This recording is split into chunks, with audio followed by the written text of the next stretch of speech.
જમવાનો સ્વાદ વધારી દે એવા ટેસ્ટી અથાણા બનાવવાની સિઝન આવી ગઈ છે। તો દરેકના ઘરમાં અલગ અલગ ટાઈપના અથાણા બનતા જ હોય છે। આજે હું શેર કરીશ મારા મમ્મીની રીતથી ભરેલા ગુંદા અને કેરીનું ખાટું અથાણું। તો સૌથી પહેલાં અહીંયા મેં 500 ગ્રામ ગુંદા લીધા છે અને 500 ગ્રામ રાજાપુરી કેરી લીધેલી છે।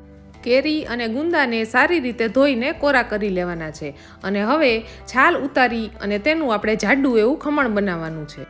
અથાણા માટેની કેરીને ક્યારેય ફ્રીજમાં ન મૂકવી, એટલે જ્યારે બજારમાંથી કેરી લઈ આવીએ તો તે જ દિવસે અથાણું બનાવવાની પ્રોસેસ ચાલુ કરી દેવી।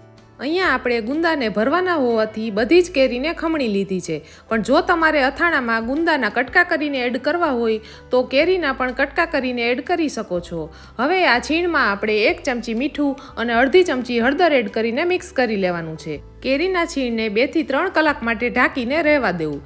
2 થી 3 કલાક થઈ જાય એટલે તેમાંનું પાણી બધું જ છૂટું પડી જાય છે અને આ રીતે તેને હાથથી એકદમ નીચોવીને છીણને એકદમ કોરું કરી લેવું અને હવે વધારાનું બધું જ પાણી કાઢી અને છીણને એક સ્ટીલની ડીશમાં આ રીતે પોળું કરી દેવાનું છે। અહીંયા આપણે કોટનના કપડામાં છીણને નથી સૂકવવાનું, કેમ કે કોટનના કપડામાં સૂકવવાથી તે એકદમ ડ્રાય થઈ જાય છે। તો કેરીમાં રહેલું થોડુંક મોઇસ્ચર મેથિયા મસાલામાં સરસ મિક્સ થઈ જાય છે અને તેનો ટેસ્ટ પણ સરસ આવે છે।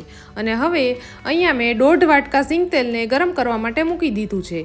આપણે આ તેલને ધુમાડો નીકળે ત્યાં સુધી ગરમ કરવાનું છે અને ધુમાડો નીકળી જાય એટલે પછી ગેસ બંધ કરી અને નીચે ઉતારીને એકદમ ઠંડુ થવા દેવાનું છે। અને હવે અહીંયા મેં નિધિ સ્પાઇસીસનો ઘરે જ બનાવેલો હોમમેડ આચાર મસાલો મંગાવેલો છે। જો તમારે આ આચાર મસાલો મંગાવવો હોય તો મને કમેન્ટ કરીને જણાવજો। અને આ આચાર મસાલામાં આપણે અલગ રાખેલું બધું જ છીણ મિક્સ કરી દેવાનું છે। આ આચાર મસાલામાં તમારે કોઈ જ વસ્તુ એડ કરવાની નથી અને આ મસાલાથી તમે કોઈ પણ ખાટા અથાણા બનાવી શકો છો। તેમજ નિધિ સ્પાઇસીસમાં તમને ગળિયા અથાણાનો મસાલો, છાશનો મસાલો કે ચાનો મસાલો પણ મળી જવાનો છે। છીણ અને મેથિયા મસાલાને આપણે સારી રીતે મિક્સ કરીને સાઈડ પર મૂકી દીધું છે અને હવે અહીંયા મેં ગુંદાને સારી રીતે ધોઈને એકદમ કોરા કરી લીધા છે અને આપણે આ રીતે આગળથી તેને તોડી લેવાના છે અને પછી ઉપરનો ડીટીયાનો ભાગ કાઢીને અને તેને દસ્તાની મદદથી ફોડી લેવાના છે। જ્યારે ગુંદા ભરીને બનાવતા હોઈએ ત્યારે નાના મોટા ગુંદા લેવાને બદલે આ રીતે બધા એક જ સરખા અને મીડિયમ સાઇઝના ગુંદાનો જ ઉપયોગ કરવો અને હવે મીઠાની મદદથી અંદરના ઠળિયા અને ચીકાશનો ભાગ દૂર કરી લેવાનો છે। જો તમારે ગુંદાને ભરીને ના બનાવવા હોય તો તેના નાના નાના કટકા કરીને પણ મસાલામાં એડ કરી શકાય છે। તો ઠળિયા અને ચીકાશનો બધો ભાગ દૂર કરીને ગુંદાને આ રીતે મસાલાથી ભરી દેવાના છે। જો આ રીતે ગુંદાને ભરીએ તો કેરીની ખટાશના લીધે ગુંદા અંદરથી પણ સરસ કડક રહે છે। તો અહીંયા બધા જ ગુંદાને મેં ભરી લીધા છે અને એક આપણે ઊંડા બાઉલમાં કાઢી લેવાના છે અને જે મસાલો આપણે વધેલો છે એ ઉપરથી આ રીતે પ્રેસ કરીને પાથરી દેવાનો છે।